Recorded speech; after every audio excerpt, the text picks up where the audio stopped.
So it's always good when you get you a good source of wood for smoking.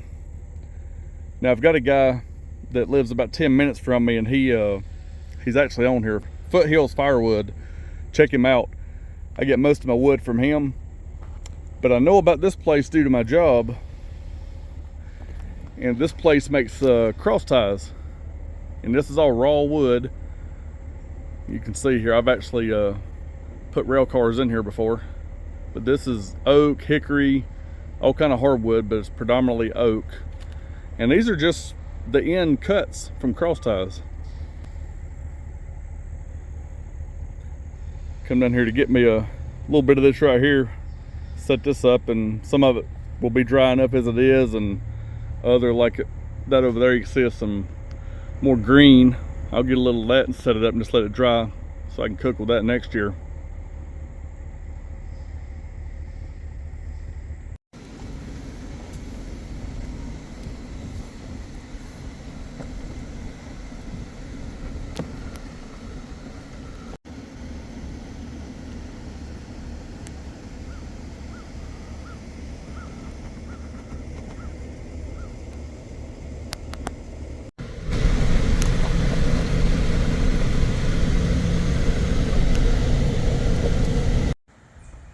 All right, back home with all this right here.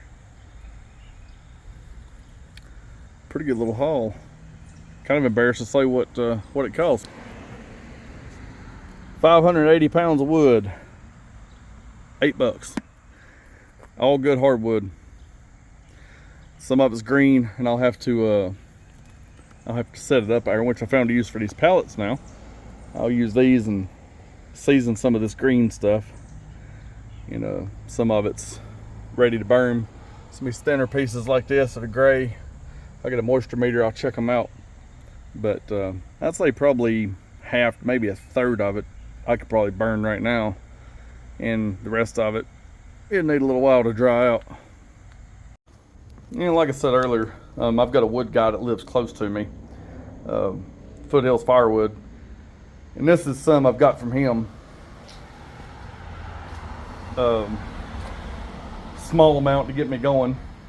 I wasn't sure how much this offset was going to take at a time, so I started off with a fairly small load.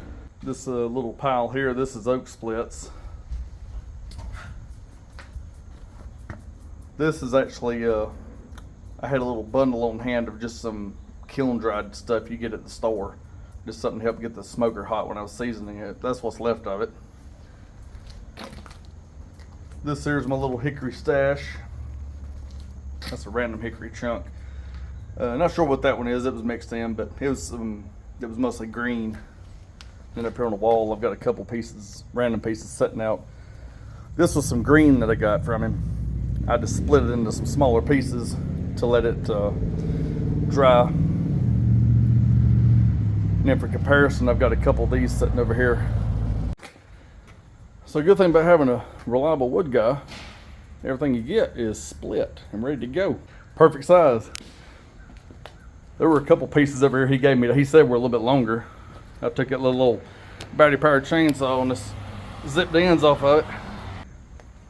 I'll tell you, I hadn't done a whole lot of manual labor in a while, so I had to stop and buy me a little Harbor Freight splitting maul here. These big pieces, trying to split some of these, you know, one or two ways at least. Stacking over here. Now a lot of what I picked up, some of this little small stuff, I chunk that in there and burn it up. I use that to help get started. But yeah, trying to break some of this stuff down. I got quite a few big pieces in there.